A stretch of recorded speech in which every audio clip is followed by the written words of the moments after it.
கர்த்தர் அதிசயங்களை செய்கிறார் ஊழியங்கள் வழங்கும் தேவ ஆலோசனை. அந்த ஏசாயா 28:5 வாசிக்கும் போது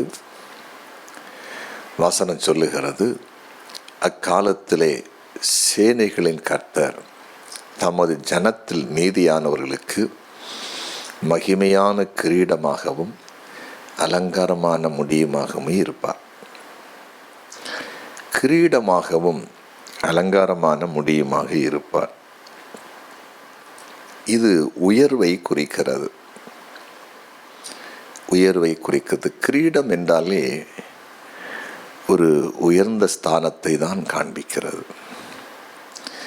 யோபின் புஸ்தகம் 19 அதிகாரம் 9-10 வசனங்களை வாசிக்கும்போது, யோபு 19 அதிகாரம் 9-10 வசனங்களை வாசிக்கும்போது, என்னிலிருந்த என் மகிமையை அவர் உரிந்து கொண்டு என் சிரசின் கிரீடத்தை எடுத்து போட்டார். அவர் என்னை 4 புறத்திலும் நாசமாக்கினார். நான் நற்று போகிறேன். என் நம்பிக்கையை ஒரு செடியைப் போல பிடுங்கி போட்டார். என் கிரீடத்தை எடுத்து போட்டார் என்று யோபு சொல்றார். அதனால் நான் பிடுங்கப்பட்ட ஒரு செடியை போல மாறினேன். அப்படின்னா யோபு ஒரு நாள் உயர்ந்திருந்தார். கிரீடம் இருப்பதை போல் அவருடைய வாழ்க்கை இருந்தது. இப்போது அந்த கிரீடம் எடுக்கப்பட்ட பிறகு ஒருவருடைய மகிமை போவதை போல கிரீடமாகிய உயர்வு போய் எல்லாம் அழிக்கப்பட்டு தாழ்ந்த நிலைக்கு வந்தார். அப்போ கிரீடம் என்பது உயர்வும், கிரீடம் எடுக்கப்பட்ட நிலை என்பது ஒரு தாழ்வையும் குறிக்கிறது, ஒரு தாழ்ந்த நிலையை குறிக்கிறது. எஸ்தரின் புஸ்தகத்தில் 2 அதிகாரம் 17 வசனத்தை வாசித்து பார்க்கும்போது, எஸ்தர் 2:17, ராஜா சகல ஸ்திரீகளை பார்க்கலும் எஸ்தர் மேல் அன்பு வைத்தான். சகல கன்னிகளை பார்க்கலும் அவளுக்கு அவன் சமூகத்தில் அதிக தயவும் பட்சமும் கிடைத்தது. ஆகையால் அவன் ராஜ கிரீடத்தை அவள் சிரசு மேல் வைத்து அவளை வஸ்தியின் ஸ்தானத்திலே பட்டத்து ஸ்திரீயாக்கினான். பார்த்தீங்களா, ராஜ கிரீடத்தை சிரசு மேல் வைத்தான் எஸ்தர். இப்போது இவள் ஒரு ராஜாவுடைய மனைவி என்கிற ஸ்தானத்துக்குள் வந்தாள். அந்த கிரீடம் முதலாவது வஸ்திக்கு இருந்தது. அகஸ்வராஜாவுடைய முதல் மனைவி வஸ்தி தான். அந்த கிரீடம் அவளுக்கு இருந்தது, ஒரு மதிப்பு இருந்தது. வஸ்தினால வஸ்திக்கு பேர் உண்டாகலை, அகஸ்வர் ராஜாவினால பேர் உண்டாச்சு. ஒரு நாள் ஒரு விருந்து நடக்கும் பொழுது அந்த ராஜ கிரீடத்தை அவள் சூட்டினவளாய் அவளுடைய மகிமையை தன்னுடைய ஸ்தானாதிபதிகளுக்கு, பிரபுகளுக்கு காண்பிப்பதற்கு அவளை வர சொன்ன பொழுது அவள் தன்னுடைய புருஷனுடைய வார்த்தையை அவமதித்தாள். நான் வரமாட்டேன்னு சொன்ன பொழுது அந்த கிரீடத்தை எடுத்துவிட்டு அவள் தள்ளப்பட்டாள். தன் ராஜாவுடைய மனைவி என்ற ஸ்தானம் அவளுக்கு போனது. அந்த கிரீடம் இப்போ வெயிட்டிங் லிஸ்டில் சும்மா இருக்குது. இனி ஒரு பெண் தேடுகிறார்கள் ராஜாவுக்கு.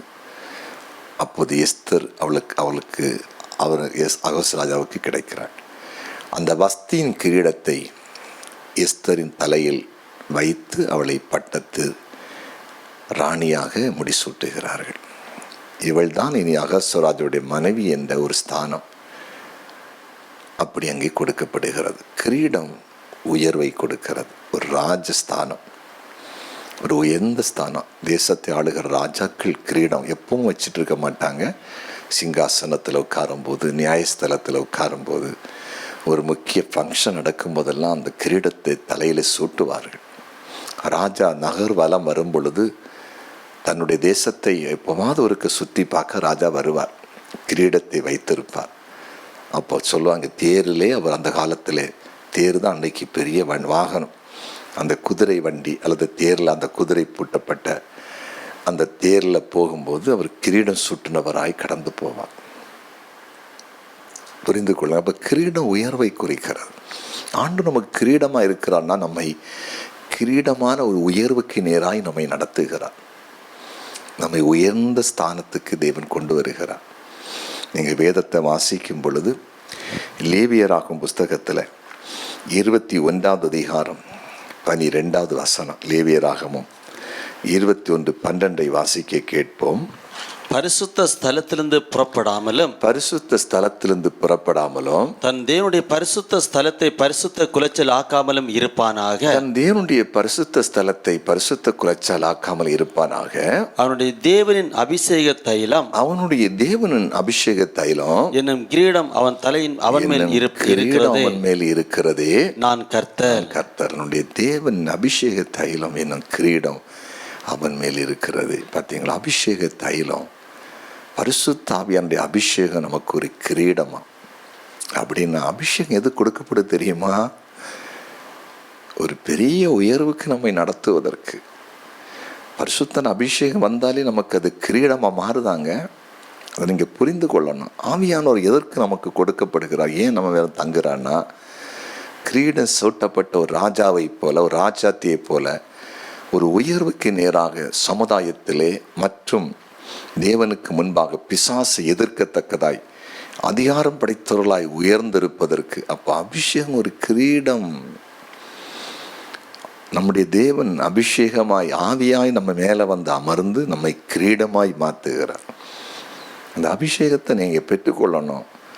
அந்த அபிஷேகத்தை வாஞ்சிக்கணும். அந்த அபிஷேகத்தை பெற்றுக்கொண்டவங்க, எனக்குள்ள இருக்கிற ஆவியானவர் எப்படிப்பட்டவர், என்னை கிரீடமாய் மாற்றுகிறவர், எனக்கு ஒரு கிரீடம் முடிசூட்டப்படுவதற்கு தான் வந்து இறங்கி இருக்கிறார் என்கிற ஒரு உணர்வு உங்களுக்கு இருக்கணும். நம்ம பெற்றிருக்கிற அபிஷேகம் பணத்தினால வாங்க முடியாதுங்க, கிடைக்கவே கிடைக்காது. ஏதாவது ஒரு ஊழியக்காரர்கிட்ட நான் கொண்டு நிறைய காணிக்க கொடுத்தேன், அவர் உடனே எனக்கு அபிஷேகம் கொடுத்தார் அல்ல கை வச்சாருன்னு யாராவது சொல்லி பார்க்கட்டுமே, கிடைக்கவே கிடைக்காது. அப்படின்னா அன்னைக்கு மாயவித்தைக்காரன் சீமோன் அப்படித்தானே பேதுருட்ட எனக்கு பரிசுத்த ஆவியின் வரம் வேணும், அந்த அபிஷேகம் வேணும்னு பணத்தை கொண்டு போய் கேட்டான். கிடைச்சிதான். பேதுரு சபிச்சு அனுப்பினார், சாபம் போட்டார். உன் பணம் உன்னோட நாசமாக போகட்டன்னு. உன் துர்க்குணத்தை விட்டு மனம் திரும்பினா கர்த்தர் உனக்கு இரக்கம் பாராட்டுவார். பார்த்தீங்களா, ரட்சிப்பு இலவசமானதுங்க. ஆண்டவர் கொடுக்குற அபிஷேகம் இலவசமானது. அது கிருபையினால் நமக்கு கொடுக்கப்படுது. ஆனால் அதை பெற்றுக்கொண்ட அந்த கிருபையின் ரட்சிப்ப அபிஷேகத்தை, அந்த வரத்தை நம்ம காப்பாற்றி அதை புரிந்து, பைபிள் சொல்லுகிறது, நீங்கள் பெற்ற பரிசுத்த ஆவியை துக்கப்படுத்தாதிருங்கள் என்று சொல்லி, அதை கனமாக நம்ம நினச்சி நடந்தேன்னா நம்ம ஒரு கிரீடமாக மாறுவாங்க. சமுதாயத்தில் உயர்ந்த ஸ்தானத்தில் வருவோம். பணத்தினால் சில நினைக்கிற பணம் தான் உயர்த்துதுன்னு. பணம் குப்பை. பணத்தில் உயர்ந்தவன் கடைசியில் அட்ரஸ்லாம் எத்தனை ஒரு போயிருக்கான். சில நினைக்க வெறும் பணம் தான் ஆசீர்வாதம் நினச்சிட்டு ஒரு கூட்டம் இருக்குது. அது கிடையாது.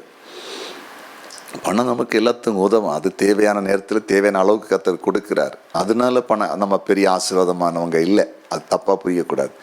அப்படின்னு அபிஷேகம் வரும்போது பிசாசை துரத்தி மக்களை வாழ வைக்கிறோம், நோயை குணமாக்கி வாழ வைக்கிறோம், நல்லது செய்கிறோம், நல்லவங்களாக வாழ்கிறோம். அதனால சமுதாயத்தில் நல்ல பேர், புகழ், குடும்பத்துக்குள்ள புகழ், பேர். ஒரு பக்கம் தூசிப்பாங்க, மறுபக்கம் பேர் தான், புகழும் தான் அதிகமாகிட்டே இருக்கும். நம்ம கிரீடமாகி அபிஷேகம் நமக்குள்ள செயல்பட நம்மை நிந்தித்தவர்கள், குறை சொன்னவர்கள், நமக்கு விரோதமாய் பழி சொன்ன எல்லாம் ஒரு காலம் நம்மிடத்தில் வந்து ஆலோசனை கேட்க அல்லது ஜெபத்தில் பங்கு கொள்ள, நம்ம அவர்களுக்காக ஜெபிக்க, நம்ம அவர்களை விடுதலையாக்க ஏதாவது ரூபத்தில் நம்மளை பயன்படுத்தியே தீருவார் தேவன். அது அபிஷேகத்துக்குள்ளே இருக்குது. அதனால் நீங்கள் பெற்ற அபிஷேகத்தை ஒரு நாளும் நீங்கள் இழந்துடக்கூடாது, துக்கப்படுத்தக்கூடாது. அது ஒரு கிரீடம். அழகான வசனம். அந்த அபிஷேக தைலம் கிரீடமா. எவ்வளோ அழகாய் கர்த்தர் பைபிள் எழுதி வச்சிருக்கிறாரு. சரியா, அது பெற்றுக்கொண்டு நம்ம நிறைய பேர் கிரீடம்னு தெரியாமல் இருக்கிறோம். அது மறந்துடாதீங்க. சரி, இருக்கட்டும். அப்போ தேவன் நமக்கு கிரீடம், ஆவியான ஒரு கிரீடம். அவர் நமக்கு கிரீடமாக இருக்கிற அலங்காரமான முடி, அழகான முடி. தலைமுடி தான் நமக்கு அலங்காரங்க. பெண்களை மொட்டை போட்டு பாருங்கள் எப்படி இருக்காங்கன்னு பார்ப்போம். அழகான ஒரு பெண் எல்லா முடியும் எடுத்துட்டா மொட்டை அடித்து பாருங்கள், அழகு எங்கே போகணுன்னு பார்ப்போம். சில ஆண்கள் பார்க்குறதுக்கு அழகாக தான் இருக்கும், தலைமுடி தான் அலங்காரத்தை கொடுக்கும். அவங்கள முடியை மாற்றி வெட்டி பாருங்கள், முடியை எடுத்து பாருங்கள், ஆளே தெரியாது. சினிமாவில் இருக்கிற வில்ல மாதிரி இருக்கும். ஆனால் அந்த முடி எவ்வளோ அழகை கொடுக்குது. அதான் அலங்காரமான முடியாக இருப்பார். அழகு, உயர்வு. கிரீடம், உயர்வு, தலைமுடி அலங்காரம், அழகு, நம்மளை அழகுபடுத்துகிறவர், மேன்மைப்படுத்துகிறவர். அதுவும் சேனைகளின் கர்த்தர். அவர் தம்முடைய ஜனத்துக்கு அப்படி இருப்பார். அதனால் வாழ்க்கையில் ஒன்றே இல்லை, நாங்கள் கீழே கிடக்கிறோம் அப்படின்லாம் நினச்சிட்டு இருக்காதுங்க. ஏசப்பா உங்களை கிரீடமாக மாற்ற போகிறாருங்க, கிரீடமாக மாற்ற போகிறாரு. சரியா?